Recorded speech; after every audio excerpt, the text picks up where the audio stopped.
తాకట్లో ఉన్న మీ బంగారాన్ని విడిపించి ఆ రోజు ఆన్లైన్ రేటుకి కొంటాం. Sharma gold company. Hello hi నమస్తే, వెల్కమ్ టు సుమన్ టీవీ. నేను మీ విజయ్ కుమార్. ఈరోజు మనం తంబళ్లపల్లి నియోజకవర్గం పెద్దతిప్ప సముద్రం మండలంలో ఉన్నటువంటి ఒక వ్యాసరాయ సముద్రం వద్దైతే ఉన్నాం. అంటే ఇక్కడ కందుకూరు చెరువు అని చెప్పేసి కూడా దీనికి ఒక మారుపేరుగా కూడా పిలువబడుతోంది.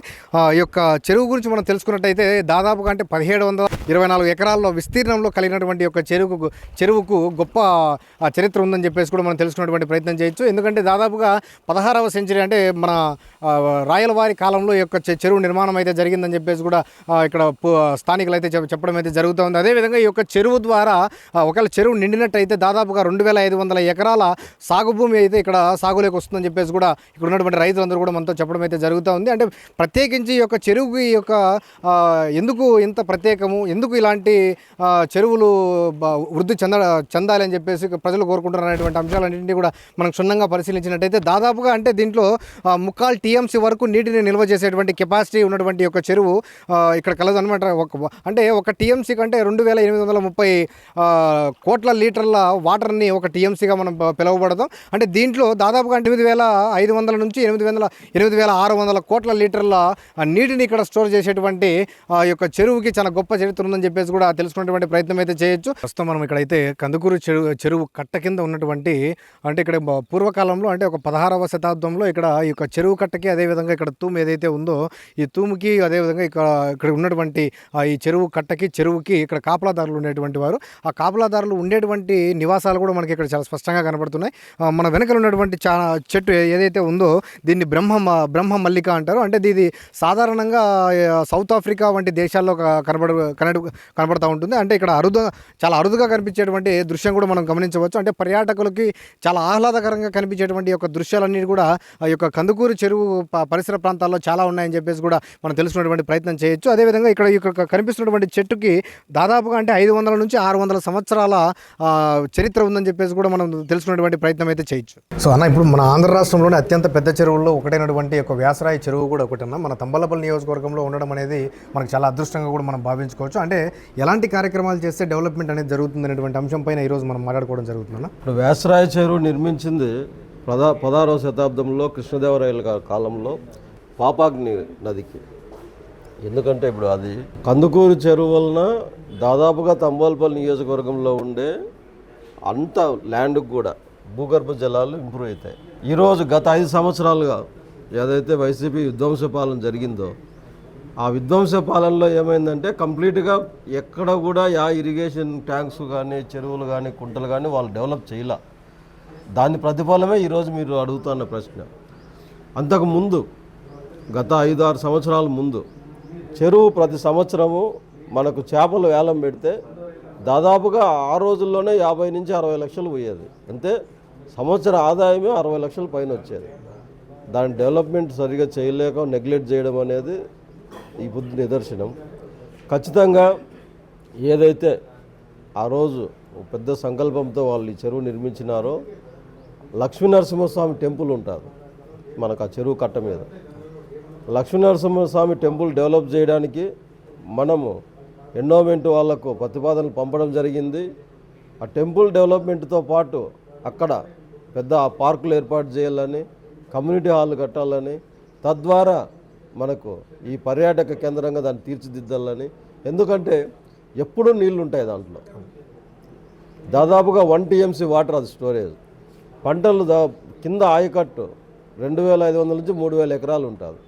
ఆయకట్టు అంతా అయినా కూడా నీళ్ళు ఎప్పుడు ఉంటాయి. కాబట్టి అక్కడ టూరిజం మినిస్టర్లతో కూడా మాట్లాడి అక్కడ పర్యాటక అభివృద్ధికి ఈ చిన్న బోట్స్ అయితే ఇవన్నీ డెవలప్ చేయాలనే ఆలోచనలతో ప్రతిపాదనలను తయారు చేస్తున్నాం.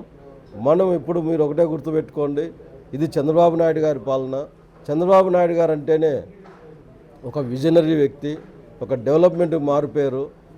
ఆయన ఈ కూటమి ప్రభుత్వంలో ఈ 4 నెలల్లో దాన్ని మంచి పర్యాటక కేంద్రంగా తీర్చిదిద్దామని చెప్పి మీడియా పరంగా మా తంబోల్పల్లి నియోజకవర్గ ప్రజలందరికీ మాటిస్తున్నాం. అన్న, ఇంకో విషయం మనం గమనించినట్టయితే అక్కడ ఆ చెరువులో దాదాపుగా అంటే 1740 ఎకరాల విస్తీర్ణంలో కలిగినటువంటి చెరువులో మత్స్య సంపద కూడా చాలా ఎక్కువగా ఉన్నటువంటి పరిస్థితి అయితే మనకు కనపడుతూ ఉంటుంది. కాకపోతే ఇప్పుడు మత్స్యకారులు అక్కడికి వెళ్ళడానికి ఆస్కారం తక్కువగా ఉందన్న. ఎందుకంటే లోపల మొత్తం కూడా ఆ కంప చెట్లతో నిండిపోయి ఉండడం వల్ల మత్స్యకారులు వెళ్ళలేకపోతున్నారన్న. అంటే దాన్ని క్లీన్ చేసేటువంటి కార్యక్రమం చేపడతారా లేదా?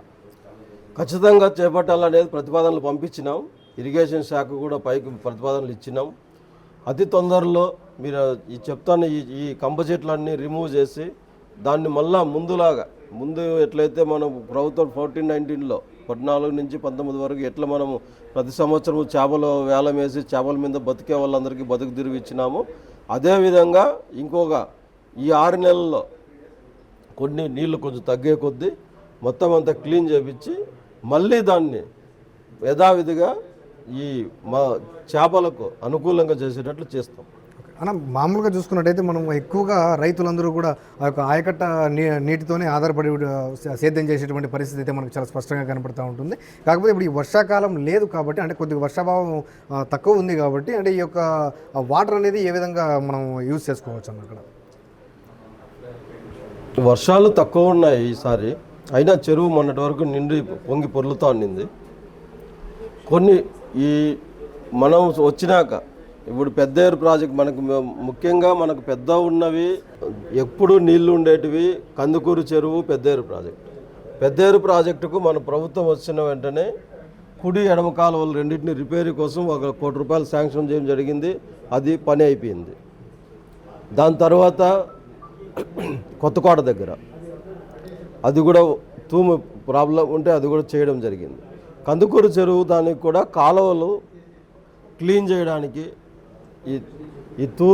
ఈ రెండు ఉన్న కాలువలు, ఎగువ ఉన్న కాలువ దిగువ ఉన్న కాలువ రెండింటిని రిపేర్ చేస్తా అన్నారు.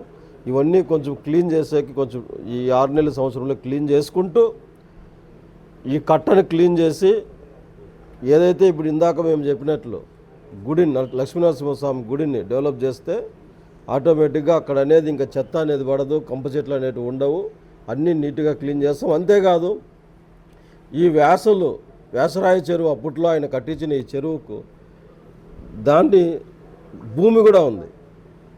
దాదాపుగా 759 ఎకరాల్లో ఈ వ్యాసరాయ ఆశ్రమానికి సంబంధించిన భూమి ఉంది. అది కూడా ఈ వైసీపీ ప్రభుత్వంలో గత 5 సంవత్సరాల్లో ఎవరంటే వాళ్ళ పేర్లు పెట్టుకొని వాళ్ళు 1 బిల్ చేసుకోవడమే జరిగింది. ఇవన్నీ కూడా కోర్టులో కేసులు నడుస్తున్నాయి. వీటన్నిటి పరిష్కారం కూడా ఖచ్చితంగా మన గవర్నమెంట్లో పరిష్కారం లభిస్తుందని మీకు మాటిస్తున్నాం. మన జయచంద్రన్న గారికి, మన తంబాలపల్లి కాన్స్టిట్యున్సీ నియోజకవర్గ ఇన్ఛార్జ్ గారికి తెలియజేశాము. ఆయన కూడా చెప్పాడు, మీరు ముందు నుండి ఏమైనా చేయండి, నేను దేనికి ఎక్కడికి తీసుకుపోయేకైనా రెడీగా ఉన్నాను. అన్న కూడా మాకు ప్రోత్బలం చేశాడు. అన్న వల్లనే మేము ఇక్కడ చైర్మన్ కూడా అయినాము. అన్న కూడా చెప్పాడు ఈ చెరువు గురించి. ఆయన గత 2 నెలల ముందు కిందటే చెప్పాడు మనకు, పిలుచుకోపోయి ఏదన్నా కానీ మీరు అక్కడ ఏమన్నా చేస్తే దాన్ని నేను ఎక్కడికి తీసుకువెళ్ళాకైనా నేను రెడీగా ఉంటాను, నేను ఏమైనా సాయం చేసి నా వంతు నేను కృషి చేస్తానని అన్న కూడా చెప్పారు. అన్న కూడా నేను ధన్యవాదాలు తెలియజేస్తున్నాను. థ్యాంక్ యూ సో మచ్ అన్న. చూశారు కదండి, ఒక స్పెషల్ స్టోరీతో మీ విజయ్ కుమార్, అన్నమయ్య జిల్లా తంబాలపల్లి నియోజకవర్గం ములకల్చెరు.